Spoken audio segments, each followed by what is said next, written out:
credit reporting body. Will the statute of limitations erase my debt?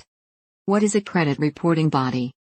A credit reporting body is also known as a credit bureau or credit reporting agency.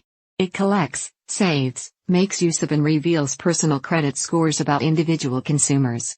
The bureau refines these details to report on the credit rating or creditworthiness of a person. Businesses considering extending credit to people subscribe to and make use of such a credit reporting body.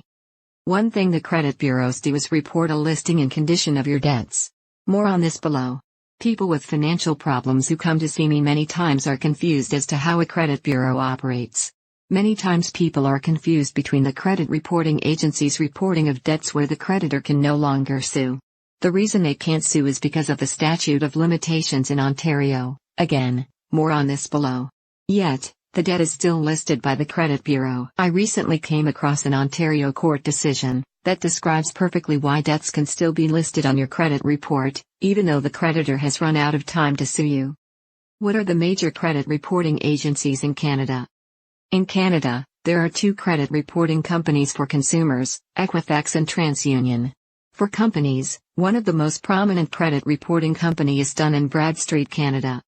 How do I get a free copy of my credit file? You are able to get your complimentary credit report once every 12 months from each of the two nationwide credit rating companies.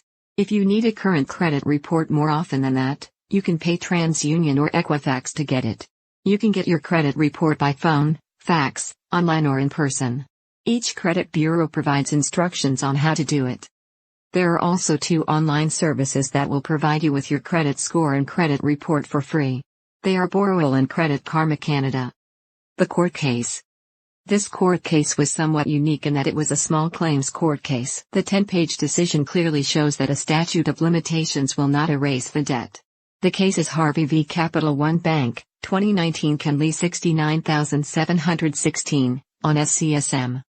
Mr. Harvey sought $25,000 against Capital One Bank for purportedly posting to the credit reporting body firms defamatory details impacting his professional reputation. Mr. Harvey admits he owed money to Capital One, however asserts the debt can no longer be pursued, as it is beyond the 2-year limitation period for enforcement according to the Ontario Limitations Act, 2002, SO 2002, circa 24, St. B. Capital One Bank confessed it reported the debt but was fully justified in doing so according to the Consumer Reporting Act, RSO 1990, C.33. The agreed statement of facts. Mr. Harvey and Capital One Bank submitted an agreed statement of facts. Mr. Harvey had two Capital One Bank accounts. The account concerned was opened up on or about March 5, 2009. The second account was opened on or around June 2018. Mr. Harvey was contacted by collection firms acting on behalf of Capital One from 2015 to 2018 in an attempt to collect the debt. Capital One provided disclosure regarding the terms of the account when Mr. Harvey was originally authorized. He received duplicates of the account statements created, which were accurate, consisting of the balance owing, repayments, interest and fees or charges. All rates of interest and various other fees were correctly applied.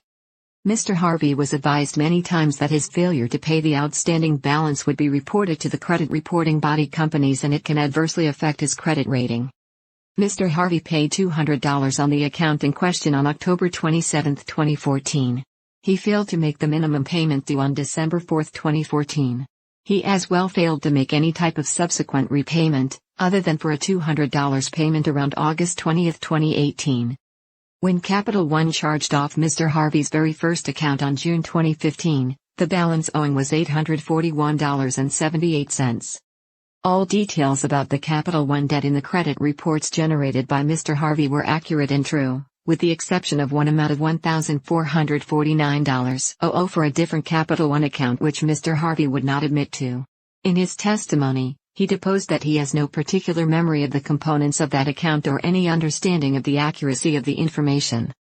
Other non-Capital One credit accounts referenced in Mr. Harvey's credit record included unfavorable credit history reports. Some of his other non-Capital One credit rating accounts had actually been charged off and sent to a debt collector. Mr. Harvey acquired a brand new Canadian Tire Bank MasterCard around January 2019 with a $300 credit line, a brand new Fido cell phone account around September 2019, A brand new credit line for a car loan of $22,465 around September 2019, and also a new Capital One MasterCard with a credit line of $300 around June 2018. Capital One Bank's evidence. Capital One's evidence was straightforward. Credit cards revolve and are reported to the credit reporting body companies on a regular monthly basis. There is a standard conventional rating system used by all financial institutions when reporting to credit bureaus. Credit rating score. Meaning. R1. Indicates settlement on time or 1 to 30 days delinquent. R2. 31 to 60 days delinquent. R3. 61 to 90 days overdue. R4. 120 days overdue. R5. 121 to 150 days overdue. R6. Does not exist. R7. Used only for credit counseling and bankruptcy. R8. Repossessions. R9. Account has been charged off. Mr. Harvey's Capital One debt was reported to the credit bureaus in conformity with the legislation. By April 9, 2015, the account, 5 months overdue, was completely limited, meaning it cannot be reopened to make purchases. An R5 score was reported to the credit reporting body companies. By May 9, 2015, it was 6 months overdue. R5 was reported once again. Once it is 180 days past due, the account is charged off, and also an R9 rating is reported. When an account is charged off, it is still reported to the credit reporting agencies and remains an R9 score. After the account was charged off, Capital One engaged various collection companies as normal to attempt to collect the debt.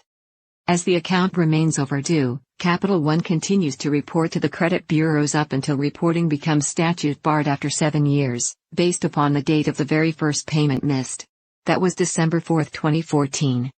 This 7-year reporting period is based on legislative provisions for credit report coverage. After 7 years, Capital One makes one final entry in the record which erases the entire line from the credit bureau history. The credit reporting body companies have a similar procedure, so they will remove this information also. The court's analysis. The court's analysis was simple. It rejected all of the plaintiff's submissions. The court stated that the plaintiff never even produced any evidence in support of his claim that he has suffered damage through a loss of reputation. The court correctly analyzed the situation.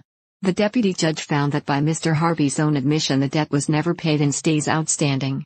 Capital One is not insisting on a claim to title, it is asserting its right to report an unpaid debt throughout the 7-year reporting period under the Ontario Consumer Reporting Act. The Ontario Limitations Act and Consumer Reporting Act serve completely different legislative purposes. They are also not in conflict. The court sided with Capital One's position that the case relied upon by Mr. Harvey entails an argument concerning a right versus a remedy. In Ontario, the limitation period acts to limit the remedy to sue but not the right to be repaid. The court's decision. Capital One Bank lost the right to sue Mr. Harvey after the 2-year period expired. However, on a mutually exclusive basis, it had the right to report the outstanding amount owing for a 7-year period under different provincial legislation.